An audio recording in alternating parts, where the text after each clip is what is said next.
Hi, this is Holly with the Holly Jolly Life, and I am going to show you today how I make peanut butter fudge.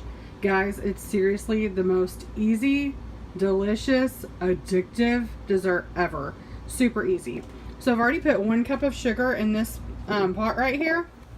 Okay, so I'm going to add another cup of sugar to my little saucepan here. Then this is a 1/2 cup of cashew milk. This cashew milk is only 25 calories. Let's pretend like you're not fixing to consume thousands, okay? It's really good. My daughter is dairy free, and this is one of the only desserts that I can make for her. Oh, you know, I don't recommend you spilling the cashew milk all over your stovetop. I'm a hot mess. Anyway, I went ahead and I cleaned up my mess and added a little splash of cashew milk, about what I thought had fallen out of the thing. It doesn't have to be exact. Anyways, you want to put this, I've got a gas stove, so you want to put it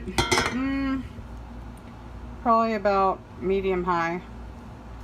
And then I get my handy dandy fancy rainbow whisk out, and you just mix it up. You want to stir it really good. I'm sorry I keep passing my hand in front of the camera. I think that the world is against me making this video today. I spilled my cashew milk whenever I was measuring it before I tried to shoot the video. And hence the handy dandy little saucer over there. My husband is outside trying to level our house right now, so there's that, and we have a birthday party to go to later that you know, I really don't want to be late for, but I'm gonna bring some peanut butter fudge because my daughter asked me to. So I figured, since I'm already making it, and it really is super simple, I would show you how I make it. I found this recipe on like allrecipes.com or something like that one time. She uses 1/2 cup of regular milk, and I use the cashew milk because of the dairy allergies that we have in our house. I used to make it before I knew that we had dairy allergies. Whenever we were just gluten-free, I would make it with regular cow's milk. And you know what? Substituting the cashew milk or almond milk, it's still just as good. I was afraid that it would turn out like a brick or something. But nope, just still as good and rich and creamy as you could imagine. Dang it. Because I really need to stay away from it, but I just can't. It's too amazing. Anyway, I get a lot of compliments on it every time I make it, and I'm gonna make it. My husband can't have peanuts. He does sun butter. He loves sun butter. I think the sun butter has kind of like a strange aftertaste, so it's not my favorite. But cashew butter, now that's pretty good, and almond butter. So I think one day I'm gonna make cashew fudge just like this and see if it turns out good. Just have to have like $1 million first to buy the cashew butter because it's really expensive. Just kidding about the $1 million, but it's like $5 a jar, and $5 a jar to use a whole cup of something that you're not sure is going to turn out good. That's, whenever you're shopping for 7 people, that's kind of expensive for me, I think. But I'm going to try it anyway because why not? And then I thought that I could do almond butter fudge. So cashew butter fudge with the cashew milk, and then what if I did like almond butter fudge with almond milk, and see how that turns out. My husband would probably appreciate it, and you know, but that's gonna have to be for like a, I don't know, special occasion. Maybe try it once to make sure, you know, it doesn't suck. And then try it again and be like, babe, I made you a birthday, Valentine's Day, anniversary, something like that present. He likes it whenever I make him homemade stuff. I made him homemade peanut butter cups one time without the peanut butter, of course, because he can't have it, and substituted sun butter, and he really liked it. So, you know, just like to do little stuff like that for him. Fatten him up some, make me look skinny. Just kidding. Anyway, so this part takes kind of a while. It's the longest part of the process. You just keep stirring it and stirring it and stirring it. You can see that it's mostly starting to dissolve. It will start bubbling, and whenever it bubbles, it'll bubble around the sides first, and then it'll get kind of foamy as it's bubbling. And at that point, you want it to go like that for 2.5 minutes while you're constantly stirring it. You just want to keep stirring because you don't want the sugar to settle to the bottom and burn, because, you know, yuck. You like my scientific terms? Yuck. Anyway, both hands. Once this does its bubbling thing for 2.5 minutes, I will put this cup that I already have measured out right here of peanut butter. I will scrape it out with my handy dandy little rubber spatula into my pan, and I will whisk, whisk, whisk, whisk, whisk. And I'm also going to put a half a teaspoon of vanilla extract. I like to dig a little hole in my peanut butter, and put my vanilla extract in there, opening things with one hand. Ooh, talented. Pour that in there and hope I don't pour too much. Yeah, that's about right. And I'll put that in there, and put the peanut butter in there, and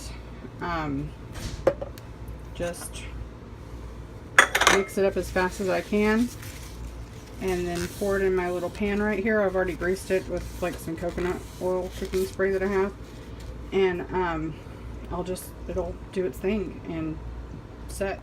Just basically whenever it's cooled off completely all the way through, it's ready to eat. You can eat it whenever it's warm.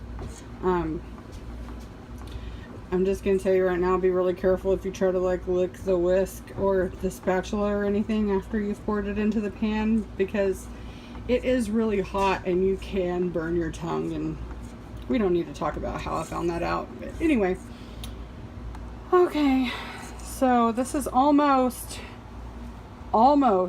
there. This is the longest. Seriously, once you put the peanut butter in here and you pour it in that pan, you're done. Like, you mix the peanut butter up, you pour it in the pan, and then you just leave it alone. Another way to make this is, instead of the smooth peanut butter, you can use any kind of brand of peanut butter you want. I've noticed that the store brand does make it a little drier, which I don't know why, but maybe because of the fats and stuff that they add to it. The natural peanut butters, it doesn't have to be Skippy. I got that for free whenever I bought some Mrs. Baird's bread at the store. I like the Jif Natural. I don't get anything for telling y'all the brands of stuff that I like. I just tell you what I've tried and what I like, because that's what I do for my friends and my family. So I took it was Skippy. I went ahead and bought like I don't know what it's called, Super Chunky or something like that, and I made that. My daughter was like, no, don't put the chunky kind in there. That was the first one gone. She loved that stuff. I'm thinking of different add-ins for like another time that I make it. I've chopped it with chocolate chips whenever I was done with it before, but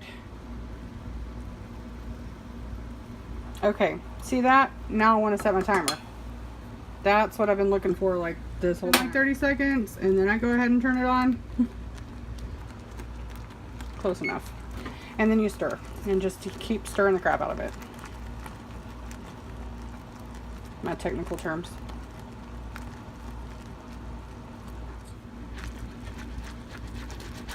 Had to have a break in the monotony, right? I'm gonna speed this up, I hope, if I can figure out how. Timers are in. I don't have a spoon rest, so whatever. Take this off the heat. Put it back there, and here's the vanilla, and I'm going to put the peanut butter in there. Got the vanilla and the peanut butter in there, and we just whisk, whisk, whisk, whisk, whisk, whisk.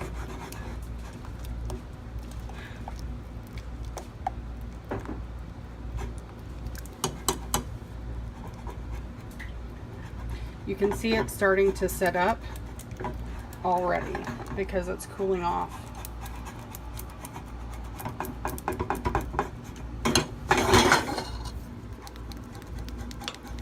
I only brought it back over here to the burner that was already hot just so I could whisk it faster and better, because usually I use both hands. And I'm going to go ahead and pour it in this pan, and then I'll show you what it looks like. Poured it in the pan, got too excited and got some peanut butter on my phone, and I just shake it.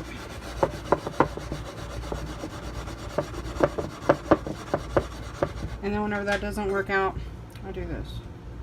Just poke it in there. You know how whenever you make brownies and they come out and they look all awesome because they have that crunchy layer on the top of them? I don't know what it is, those flakes. Don't lick this. Don't lick this yet. Wait for it to cool.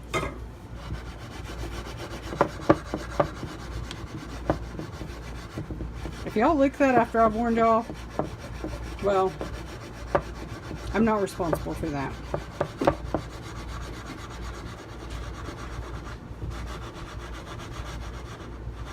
And if you happen to be a member of a weight loss group and you eat this and then you weigh in and the scales have tipped not in your favor, I'm also innocent of that.